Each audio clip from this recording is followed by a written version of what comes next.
Dès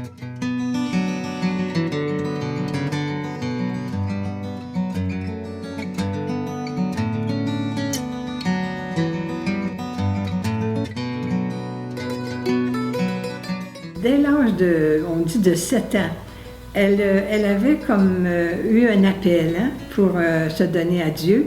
Et puis, ça a toujours été très stable, ça, cet appel-là. Puis même sa sœur aînée, là, parce qu'elle était la deuxième de la famille, sa sœur, elle voulait entrer chez les Annonciades. C'était une communauté cloîtrée. Puis Jeanne-Mance n'a jamais entré dans ce projet-là. Le Concile de Trente avait déclaré, comme tu dis, là, toutes les communautés de femmes devaient être cloîtrées. Jeanne-Mance a vu qu'il y avait une laïque aussi qui était dans le projet.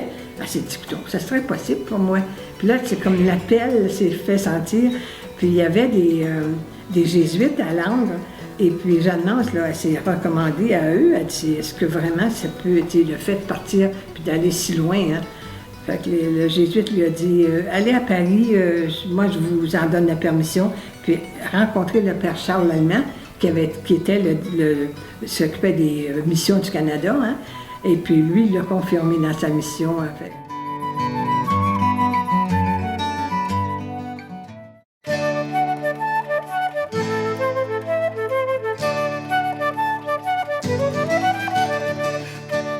Jeanne-Mance va faire 3 voyages en France.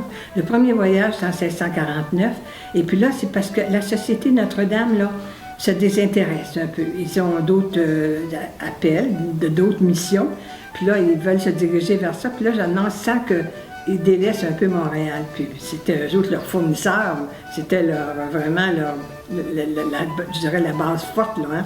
Alors là, Jeanne-Mance décide d'aller en France. Puis là, elle rencontre M. Ollier, qui était le fondateur des Prêtres de Saint-Sulpice. Puis là, dans cette rencontre-là avec M. Ollier, elle obtient que M. Ollier va prendre la direction de la Société Notre-Dame.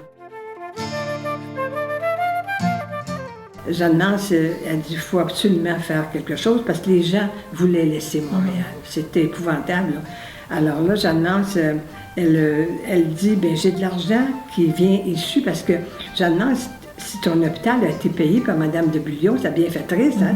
Puis là, Jeanne-Mance voit que si on ne fait pas quelque chose, c'est la fin du projet de Notre-Dame de Montréal. Cette idée de prendre l'argent de l'Hôtel-Dieu pour sauver la colonie, bien, c'est sûr que c'était une grosse décision, mais après ça, elle s'est fait entériner par Mme de Bullion.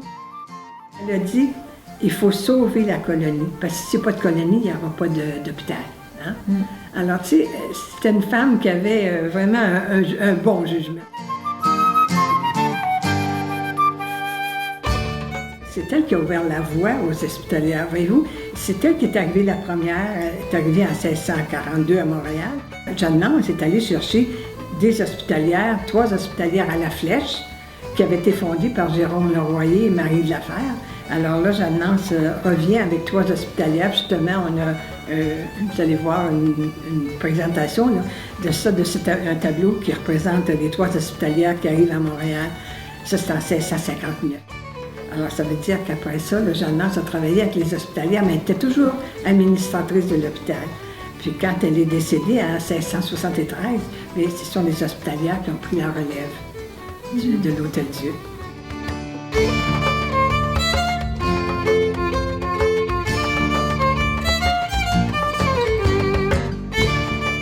L'élément déclencheur, on peut dire que ça a été le maire de Montréal.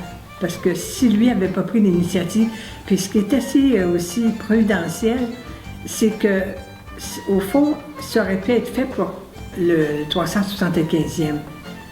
Mais les circonstances ont voulu, et moi je trouve ça providentiel, là, que M. Tremblay décide que ce soit pour le 370e que Jeanne-Mance soit reconnue. Parce que si elle n'avait pas été à ce moment-là, ça n'aurait pas été fait. Alors, encore là, puis dans la vie de Jeanne-Mance, moi je trouve qu'il y a beaucoup d'éléments providentiels. Au 375e, il faut parler. Parce qu'on ne peut pas ne pas donner justice aux personnes qui ont fondé. Hein.